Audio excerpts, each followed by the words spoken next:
Hi, good evening. Well, good night. It's not evening anymore, so good night. How's everybody doing? I hope you are doing well.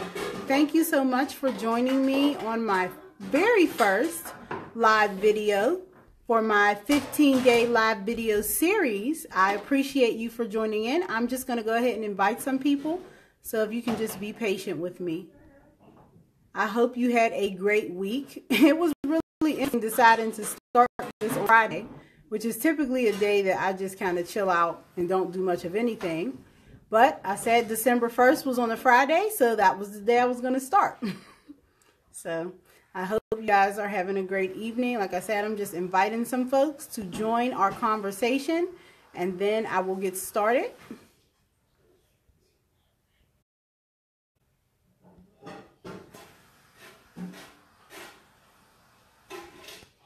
All right.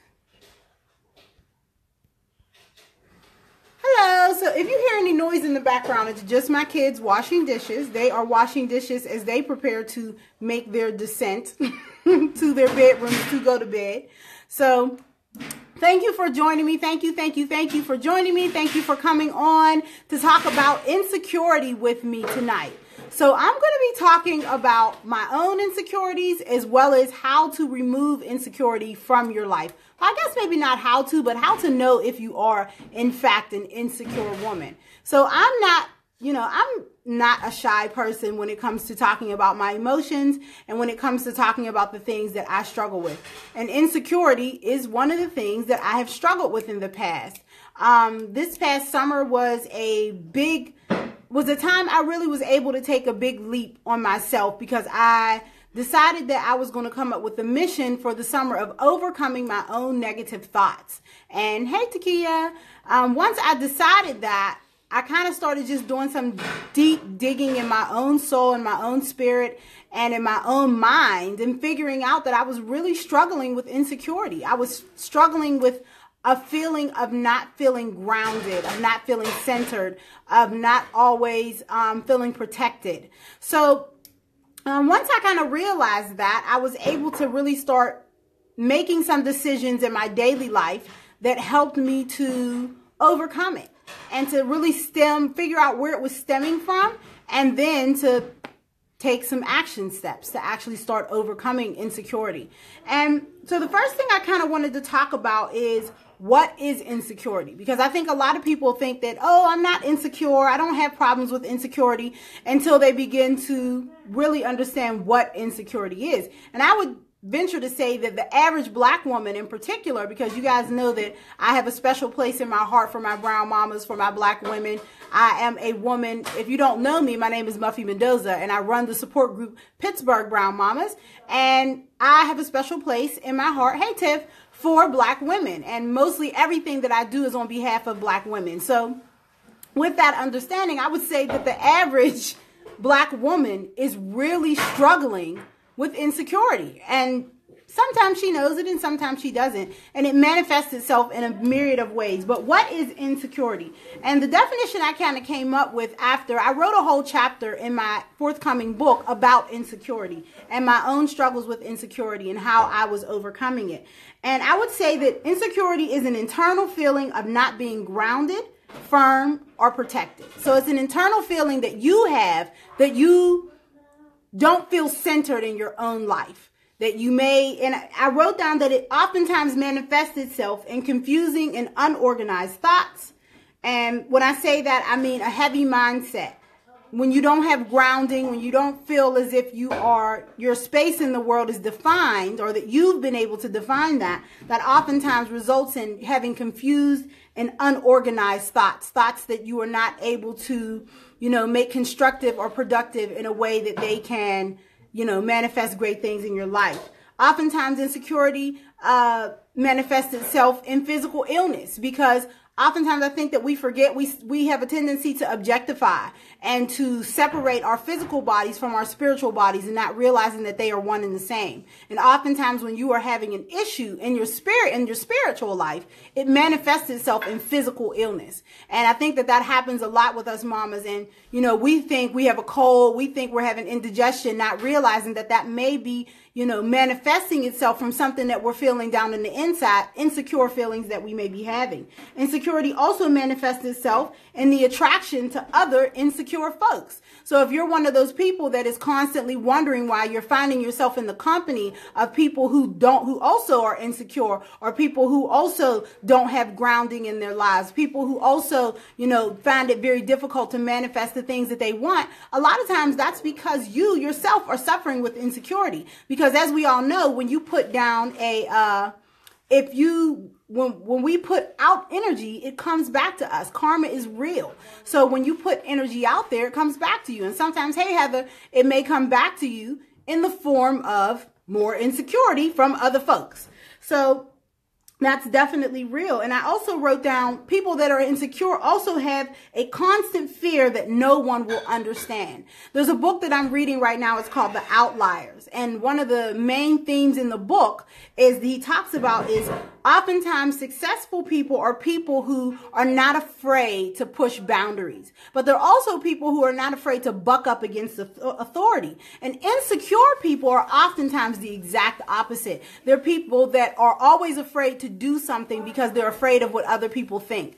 They are always afraid to do something because they're afraid of being judged, or thinking that they're not going to be able to push the boundaries because the man is keeping them down. So those are the type of people, that's how you can kind of pinpoint if you are going through insecurity. And another thing I wrote down is a love of the comfort zone. Oftentimes I think we misinterpret a love for the comfort zone with, a scarcity. It is not misinterpreted, but interpreted to be a scarcity mindset. But also, that's a form of insecurity. If you're one of those people who's afraid to venture outside of what you feel makes you comfortable. So those are some of the things that you can kind of, if you're on this chat right now and you're not sure whether or not you are insecure, if you are having confused and unorganized thoughts, if you are attracting other insecure folks, if you have a fear that no one will understand you, or that no one will understand your way of being, or something you want to manifest, if you have a love for your comfort zone, or are afraid of being judged, those are some of the things that will clue you in that you are, in fact, insecure. And like I said, for myself, once I really started to sit with my own feelings and question the security that I felt in my life, those were some of the things inside of myself that I was like, these qualities are qualities that are from somebody who is insecure. And I think Black women in particular have a really good reason for being insecure that I don't think gets enough, people don't talk about it enough. Some people feel that it's very taboo to go back and take all the problems that Black people in America have back to slavery. But I say that's not taboo at all. Because if you have generation after generation after generation of torture and horror and trauma in your life, and it goes untreated, eventually, hey, Tammy, eventually you are going to project outside of yourself some things that are a remnant of that past undealt with trauma. And for Black women in particular, hey Sharice, for Black women in particular, we have to really remember that a lot of the trauma that our mothers dealt with, that our grandmothers dealt with, that our great-grandmothers dealt with, trickles down into our lives and breeds these seeds of insecurity that eventually grow into insecurity trees, right? So for Black women in particular, we had, during the slave trade, during the slave movement, or guess whatever you want to call it, during slavery, we went through rape. We went through the loss of our children. We went through the loss of protection from our mates. And this isn't something that, hey, Denise, this isn't something that we went through just, for one generation. This is something that happened over and over and over and over and over again for hundreds of years. So Black women are rightfully insecure because many of us have still not been able to regain a lot of the things that the culture, the securities that were taken away from us when we came over on them slave ships. So, rape is serious. I know I have so many friends who have been sexually abused, molested, and all of these things. And sometimes it takes their whole life just to think differently about themselves as a result of that trauma. The loss of children is serious. I mean, think about having your children taken away from you. I remember I was reading one slave narrative of a woman, hey Teresa, and she had 14 children. And of the 14 children, she'd only been able to keep one of them. So think about that trauma of feeling unprotected, of feeling unsafe because you have these children who are being taken away from you, and not just one, over and over and over and over again. And what we now know about trauma, what we understand from a scientific perspective, is that trauma leaves injury on the brain, psychological injury on the brain. And so when that's occurring, that's not only being passed down to the children via what they are experiencing from the emotions and mentality of the parent, but also is being passed down through genetics. And that's been proven scientifically that that's happening. So, and then also we have, on top of that, we have the loss of our mates. One of the things I learned in a book that I read, I got a whole bunch of books. I'm a big reader, and I cannot remember the name of the book, but it was something about money and relationships between black men and women. And what I learned in this book was that during the slave trade, African men were oftentimes not allowed to visit their families but once a week. And it usually happened on a Sunday for a few hours. So regardless of whether a man had married a woman that lived on the plantation with him, or if he had married a woman who lived a few plantations away, which that was really dire because they might not see their father or her husband, and except once a month. So these are all traumas that are constantly playing out in our lives, and we have to really sit back and talk about these things and see these things for what they are, because trauma is real and it produces insecurity. So I wrote those things down just to reiterate that even though you may not think that you are insecure, as a black woman, it is almost natural to feel unprotected in this society. It is almost natural, because unfortunately, we do not have the protection that is necessary, that we need as women. I think about, all the time myself, when I used to be a single mother, there was nobody that had ever come to my rescue. My father had passed away by that point. Well, he didn't pass away. He was gunned down, the man that I knew as my father. And my real father was nowhere to be found. So whether it was me being promiscuous, whether it was me not having a child, a son, a husband, or a father for my son, whether it was me not having money to pay my bills, not only had I never had that protection from a man, but I never even thought to myself that that was something I was supposed to have. So insecurity was ruling my life at that time. And it was also something that mentally and emotionally I was passing down to my son. So I think as black women, we have to really go back and begin to examine these traumas that we're dealing with and say to ourselves that it is okay to be insecure. It's not okay to be insecure, but it's okay to say to ourselves, I'm insecure. How do I move forward? And I think that that's a big problem that a lot of us as black women specifically have, is this difficulty that we have with admitting to ourselves that we are having problems. One of the first things I wrote down as a way to eradicate, let's go ahead and go there. One of the things that I wrote down as a way to eradicate insecurity in our lives is to begin to say to ourselves that we need to redefine what it means to be an independent black woman in this society. Like, that is something that has to change. Because for some reason, African Americans, us black women, we have gained this mentality that says that I'm independent and I stand on an island. And even when we are people who help other people, even when we are people who are, constantly giving and giving and giving, we oftentimes are not people who are able to say, it is okay that I'm hurting in the inside, that I don't feel secure, that I don't feel protected, that I don't feel like I am able to, reach for another person's helping hand. We have to stop making that a normal response. Hey, Esquire. And I think one of the ways that we do that is that by beginning to realize that dependency is a natural state of well-being. It is not natural for you as yourself to say to yourself as a woman that I don't need any help.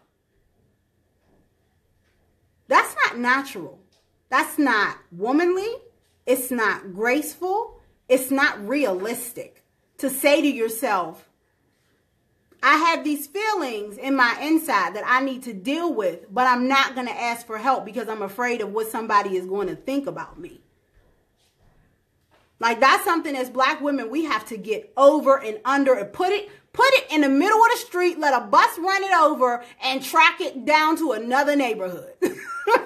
Because it ain't even realistic. I mean, if you understand basic science, and when I'm saying basic science, I'm saying what they teach you in the 2nd grade science book, then you know that a single cell in and of itself is not even an individual. It's not a single anything. It still has electrons and protons and neutrons and certain electromagnetic energies inside of it. So considering that, we have to begin to say, where did we get this mentality inside of our own minds that says that you must be independent? That's not even real. Like, that's not even the basis for humanity. So we have to begin to say to ourselves, let's redefine what this whole independent thing is about. And I think that that is the very beginning of overcoming insecurity. The very beginning of overcoming insecurity is basically saying, something ain't right in my mind.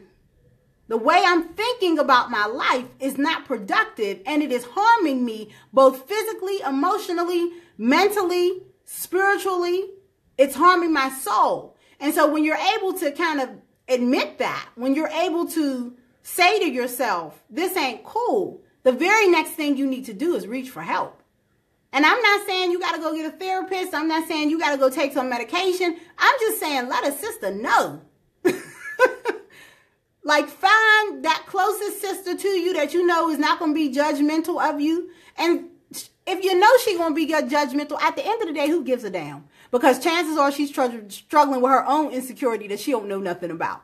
So we have to begin to say to ourselves that dependency is a natural state of well-being.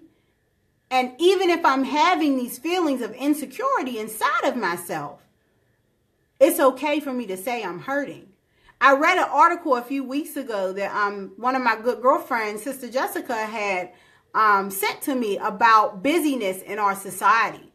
And the article basically talked about how we have become a society that is so busy, that is so happy with the state of busyness, that we don't even really ask people how they're doing anymore. Like, we don't even really say to ourselves, how are you? And when we say it, we don't expect a response, which is a problem. Because we have a lot of people in our society who don't feel protected, who don't feel warm and loved. And when you have that, it is extreme. When you have a lot of people in your community who are dealing with that, it's extremely important that when you ask a question as simple as how are you, that you actually wait for a response. Like, we need to begin to do that. How are you? And pause. Not how are you and walk away. Not how are you and hey, I'm good. But how are you? Because so many people are dealing with insecurity. So many people are on that rat race time mentality. And they're unable to recognize their own feelings of insecurity. And it may take for somebody like you who's watching this video to say, how are you? And to actually listen. And so I have a whole lot here that I would like to say, but I'm not going to. But what I am going to tell you guys is that within the next 60 days, I will be launching my very first book. And I'm excited to share it with you. And I wrote a whole chapter on insecurity.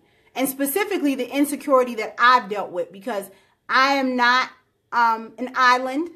And I'm also not perfect. And negative thoughts is something that I struggle with every day. And it's something that I have to constantly overcome.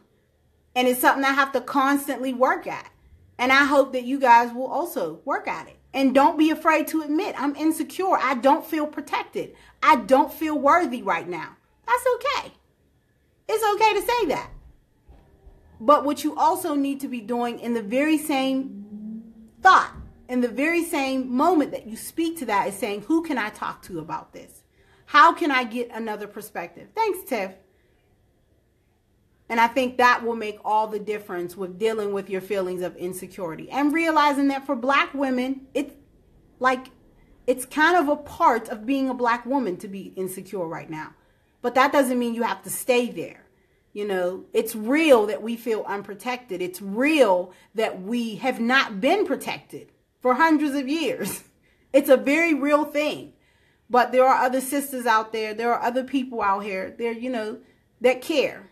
And the people who are watching this video right now, share the video.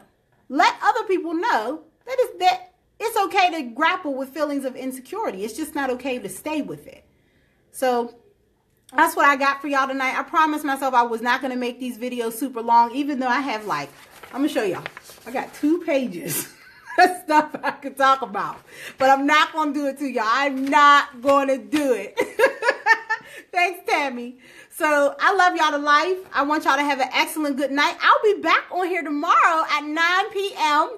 So join me. I will make sure I share this video. I will make sure I tag you in it.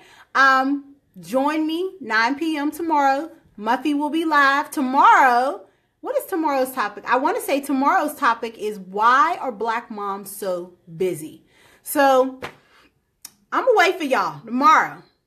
Thank you, Teresa. Thank you, Tiff. Thank you, Tammy. Thank you to all my brown mamas out there who stuck by me and came and watched this video. I appreciate y'all with all my heart. I love y'all to life. Y'all have a good night. Get some rest. Enjoy your weekend. I'll see you tomorrow at 9 p.m. right here on the TM. I just learned what the TM meant because I heard it in the song and I was like, what is the TM? I was like, oh, it's the timeline now. Tell me if I'm wrong tomorrow. All right. See you guys later. Hey, Keisha. See y'all later. Good night.